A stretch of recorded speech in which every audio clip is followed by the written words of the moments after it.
Samsung has just launched the Galaxy Note 9. This is the latest from the Korean tech giant, but has a lot riding on it. The Samsung S9 series has not really done well, and it's up to the Note 9 to improve the performance of the company. But the Note 9, on the other hand, is going to depend a lot on the S Pen for success. But the S Pen might have just enough to see Samsung through. Let's see what else we liked about this new phone. The best feature about the Samsung Galaxy Note 9 is undoubtedly the S Pen.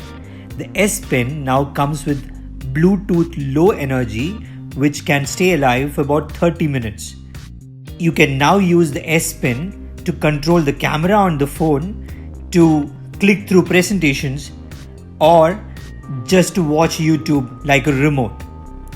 While Samsung has added these features, it's going to open the S Pen SDK for other developers to create new ones.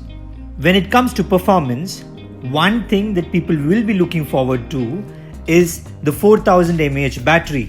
Despite the large battery, Samsung has managed to keep the phone sleek, and that's due to some design elements, especially the diamond cut. This will also be the first phone to have a 1 TB storage capability. That is, adding the 512 GB internal plus the 512 GB external storage capability.